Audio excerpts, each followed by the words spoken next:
Welcome to the Tea Party is Dead podcast. I am your host, Jim, and today we'll be talking to Charlene Nelson, who is the chairwoman of Empower the Taxpayer in North Dakota. This organization was able to put a measure on the ballot earlier this year, which would eliminate property tax throughout the entire state. Charlene will be talking about the story leading up to this ballot measure and why this is such an important issue for property owners. Now, I'll go ahead and hand it over to Charlene. Thank you very much, Jim. I appreciate you doing this with me. The whole movement to abolish property taxes actually began probably 5 or 6 years ago. I've always been kind of marginally involved in political issues.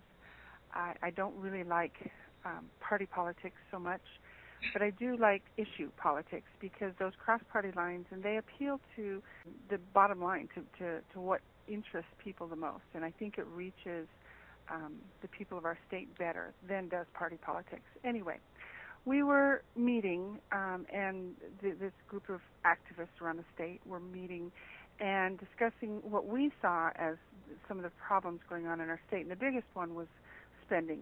Already, spending was increasing far faster than we thought was necessary. There's some crazy spending going on.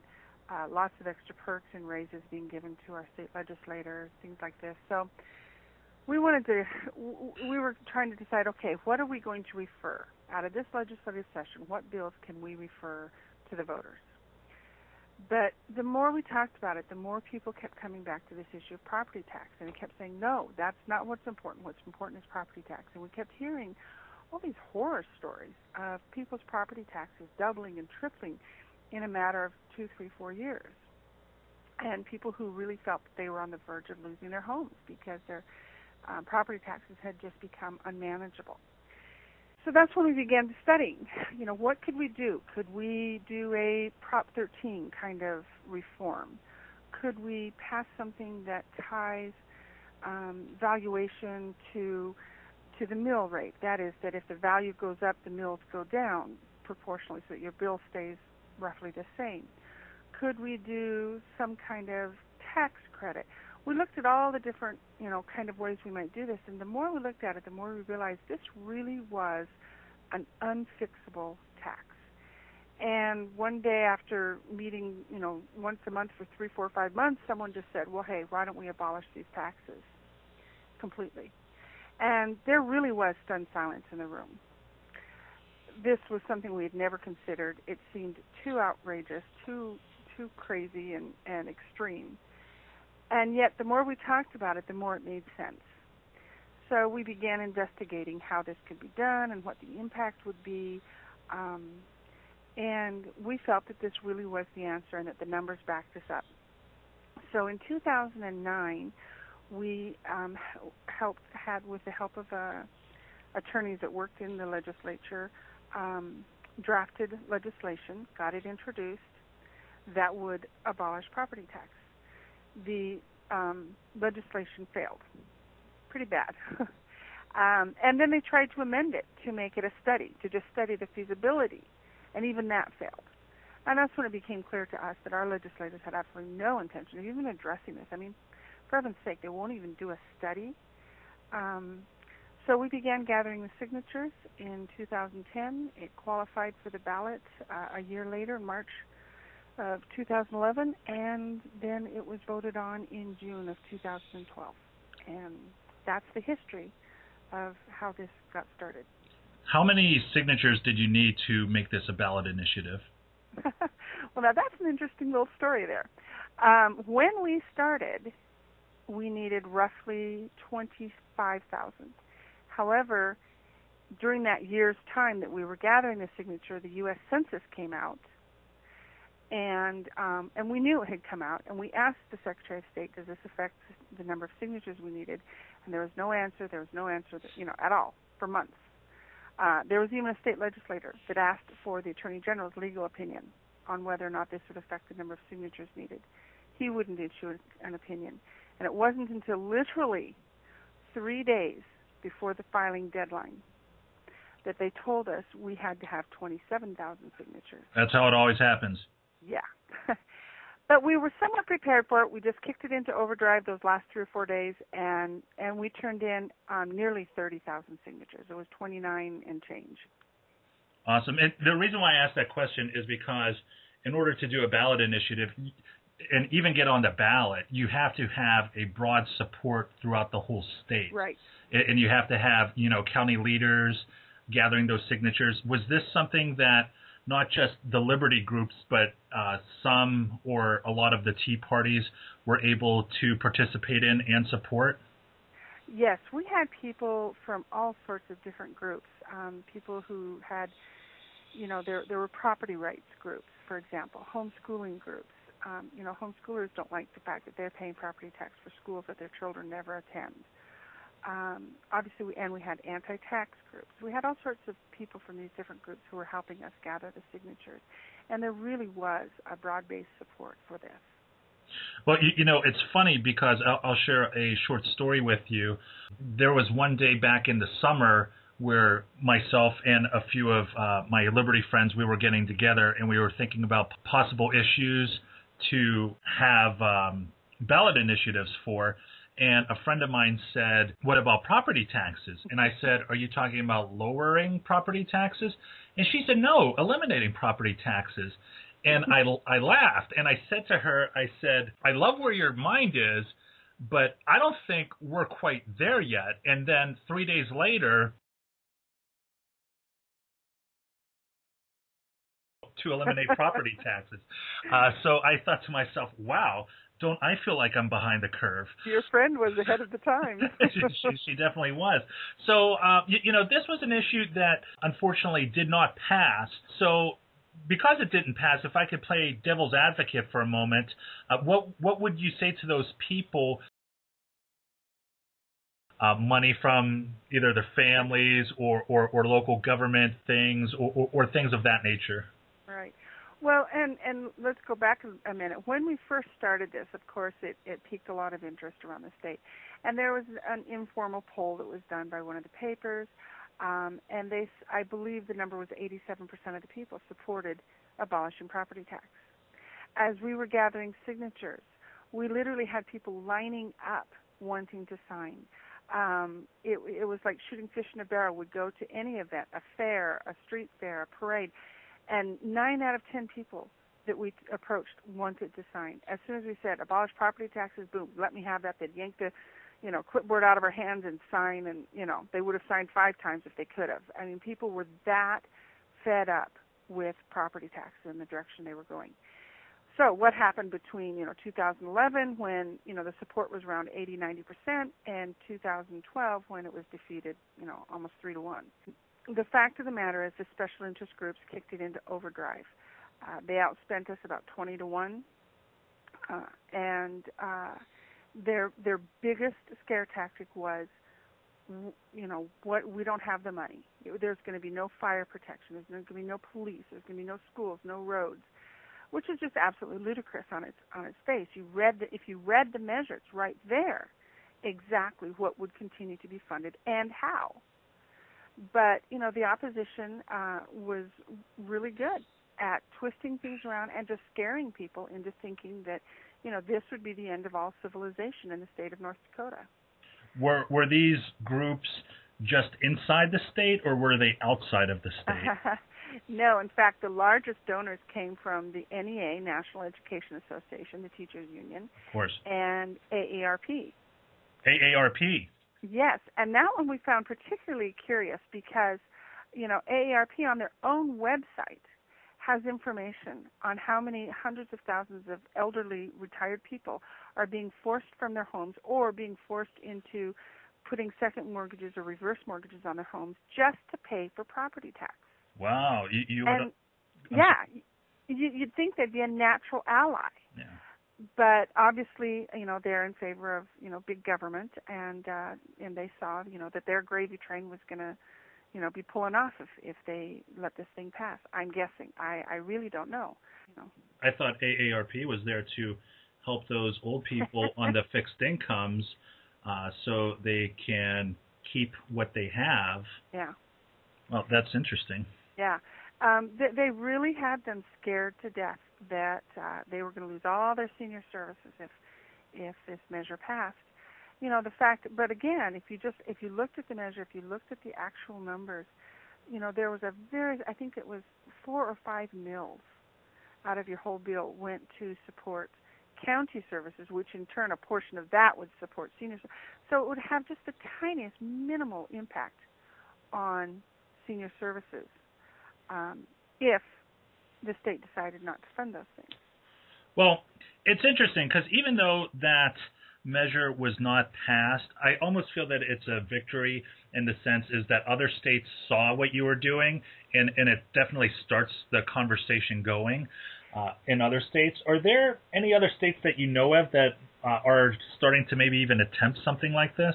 Oh, yes. Even before, as soon as we started and this news started getting out to people that we were doing this, we got calls from Arkansas, Texas, Florida, South Carolina, Ohio, Indiana. I can't even remember all the different places we got calls from. Utah, just people all around the country that said, wow, we want some too. How do we do this? Help us get on board. And that was one of the motivations behind writing the book. We wrote a book, and it's available on our website. Our website is empowerthetaxpayer.com. And you can either get a hard copy book, I think it's $12 shipped to you, or you can download it for free. We want everyone to read this book. Now, this book was written, it's kind of North Dakota-centric. Right. But the principles that are in there, I think, apply to just about virtually every state around the country. And that was, that's kind of our handbook. In fact, we're working right now really to expand it to not just why property taxes are bad and you need to abolish them, but the step-by-step how to get this on the ballot or get this passed. And so we hope to have that updated sometime in the next few months. But for right now, it's a great place to start. So, yes, we got calls all around the country. And even though it was defeated here in North Dakota, I have to say we still count it as a success. Number one, we finally, when we first introduced this in 2009 as legislation, my own representative said, I don't know why you're doing this. No one's worried about property tax. Right. They all said that. They all said there's no problem with property tax. But once they saw the momentum that we had and that 90% of people supported this, all of a sudden they were running scared. Well, yeah, I was going to say, and I think you beat me to my next question when we were talking about all the resistance that you had. I was going to ask you, once the ball started going, did you see any support from the local or state governments? Yeah. No, they kept saying, all of a sudden, all these people who, 2 years previous said, property tax, what's the problem? Now they were just running scared. And they're, oh, you're right, property taxes are horrible. You're right, we need to do something. This isn't the answer, though. They all said, nope, this isn't the answer. But you're right, we need to do something. And as we did debates and as the vote, got closer, over and over and over again, the message they gave to the voters was, yes, property taxes is a problem. We got the message now, and trust us, honest to goodness, really and truly, this next session, legislative session, we're going to do something about it. And of course, we told them, look at their history. Don't trust their words. Look at their history. Right. And the fact of the matter is, in North Dakota, our legislature over the last 28 years has amended property taxes 34 times, and it only gets worse. They call this fixing it. I call it, making it worse. Right. And sure enough, now we're getting close to our session. Next legislative session will begin in January of next year. And already we're seeing some of the legislation that's going to be introduced, and it's more of the same. And the good thing, though, is this time, as people watch this legislation, they're more educated than they were 2, 3, 10 years ago when these kinds of, quote, fixes were being introduced. Now they know better. And even those who voted no are watching more closely what's going on in the legislature and in their local government as well, their city and their county governments. They're now watching much more closely what's going on with property taxes. They won't be able to get away with the garbage that they have for the last 20, 30 years. And my feeling is when we come out of this next legislative session and the budget cycles for the local governments, it's going to be much, much worse than it was 2 years ago when we started this. And people will now be ready for abolishing. They will see that our government at the state and local level is simply incapable of adequately addressing property taxes. And when we have this introduced again, I think it will pass overwhelmingly. That's awesome. And, that was going to be my next question. Even though this was an issue that was defeated this go around, I would definitely think that the people in North Dakota wouldn't feel defeated and just close up shop, that this is an ongoing campaign, and eventually the lawmakers will realize, oh, this is one of those groups that is not going to stop until this happens. Right. Yeah. This was a revolutionary idea. In fact, that's the name of our book, is The Property Tax Revolution. This was a revolutionary idea. And it does take a while for the idea to sink into people and for people to be ready for it. But just like with the Revolutionary War back in 1776, it took a while for the populace to get behind it. Once they saw how good it was, then they were happy that we were engaged in that first revolution, and they'll be getting on board with the property tax revolution as well. My next question is, and I'm a little bit ignorant with North Dakota politics, do you think that one of the reasons why this did not get a high enough percentage to pass was because this was something that happened during the primary? If this was something that was on the November ballot, do you think that you would have been more successful? My gut instinct is to say no. Actually, the primary was better. Typically, those who vote in a primary are better informed and are more actively involved in the political issues. That's my initial reaction. I don't know for sure, how valid that is, but that is my initial reaction. One of the reasons it didn't pass, there's a couple. First of all, North Dakota is made up predominantly of Scandinavians and Germans, who are, just by temperament, very resistant to change. And this was a huge change. A lot of people said, yeah, I like the idea, but I just don't know if we can do it all in one jump. So we had that. The other thing is, and this is typical of a low population area, or I see this a lot in other Midwest states, everyone here is related to everyone. And so, I got a call, for example, from one woman who said, I was going to vote no because, the mayor in my town, well, I went to school with him, and he said this was a bad thing. Right. Or the other one, and my brother-in-law sits on the school board, and he said it's a bad thing. So, her brother-in-law said, don't vote for it. So when you have all these close relationships in these small towns especially, all it takes is for, your kid's piano teacher to say this is horrible, and she's related to you, and she's, sits on someone else's board and so forth, and that one person is able to influence, a huge swath of people. So we kind of have to reach out to some of these small towns where there's all these connections and introduce our argument and convince them of our position. Do you think that there is a disconnect when it comes to the homeowners out there, that they think that they still own that home even though they pay property taxes? And the reason why I asked that question was because I sold my house a few years ago, and I refused to buy another house because they say that that's your house, and you could even have your house paid off in full. But if you don't pay your property taxes, they're coming to get you. So that definitely doesn't sound like a good bargain. I come across any aha moments or people starting to realize that? We did, and that was one of the arguments. There were 2 or 3 arguments that we made consistently that we think resonated with a lot of people. The first is the one you just mentioned. Basically, property taxes completely flips the citizen and government relationship from the citizen being the one in charge, and the government our servant, to the government is the master, the government owns all of our property, and we merely rent it like serfs or, sharecroppers. Right.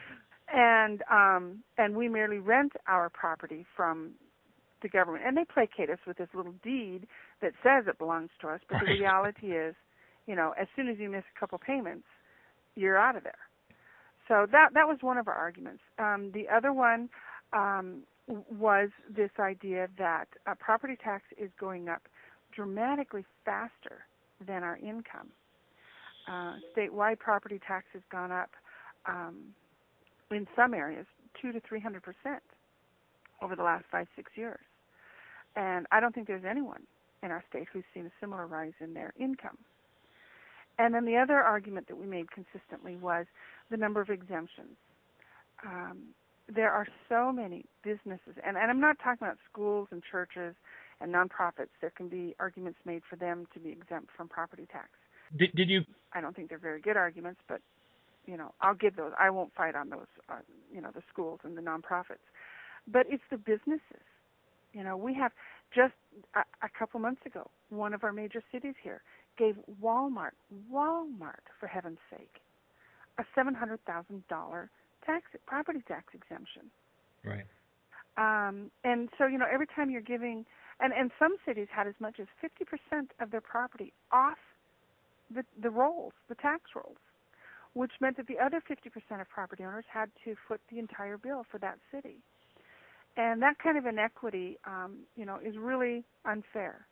And it really resonated with a lot of people. What kind of support did you get from anti-tax groups or conservative radio shows? I have to say that is when we talk about these conservative groups, that is one of the things I was truly, truly disappointed in. When the day we were qualified for the ballot, I began contacting Americans for Prosperity and Taxpayers Union and all of these, anti-tax groups. I contacted every single conservative talk radio person I could, and we got absolutely zero response. That says a lot, because I don't need to tell you that everybody has a boss, and when you say something like that, you know who their bosses are. Yep.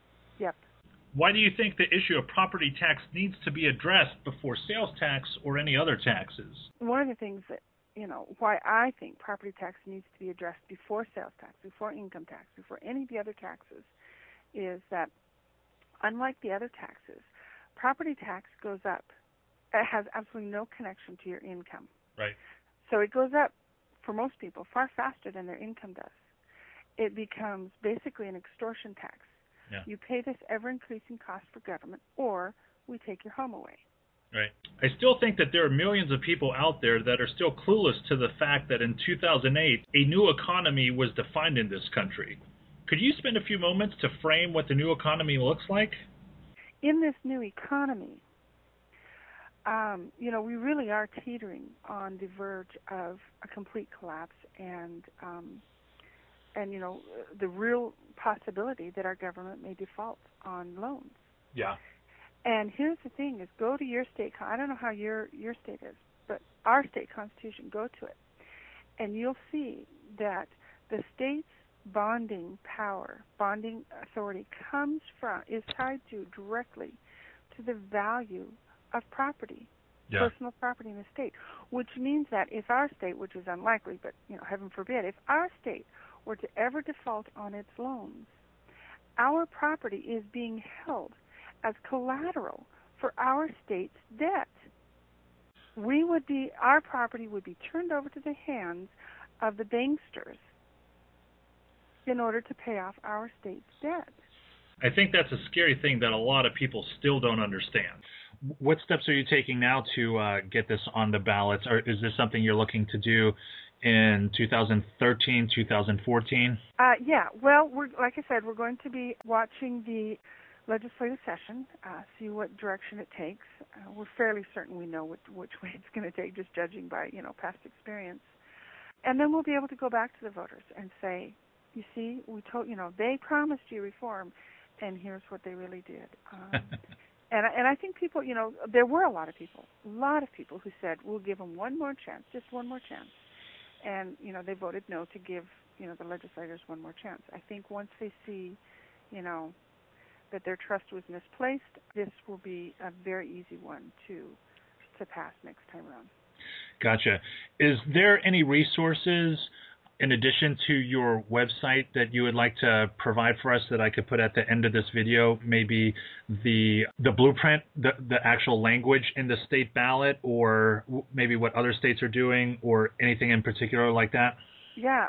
Well, we have our Facebook page also. You can go to that, Empower the Taxpayer, on Facebook, and that's where there's a little bit more discussion going, like from people around the country.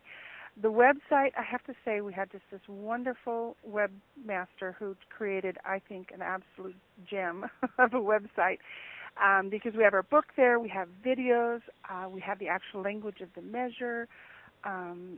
We just have a whole host of resources there for people to look at and to see, why property tax needs to be abolished.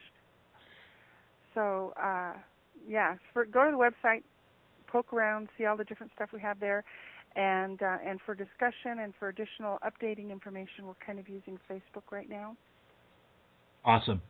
All right. Well, I appreciate your time, Charlene. I definitely would like to talk to you in the future to not just see what your state is doing, but since it seems like you are the go-to organization in the country because you actually put that issue on the ballot, you could hopefully in the future talk about other states that are doing the same thing. I'll be glad to. And we often said when we first started this, we considered North Dakota to be the Lexington and Concord of the property tax revolution. And that really is our hope. Obviously I want to see property taxes eliminated here, but I want this to be a dialogue that extends to all the states, and that every American can start to engage in this debate and bring it to their state. That, to me, will be the true success of this measure. Awesome. Well, I thank you for your time, Charlene. My pleasure.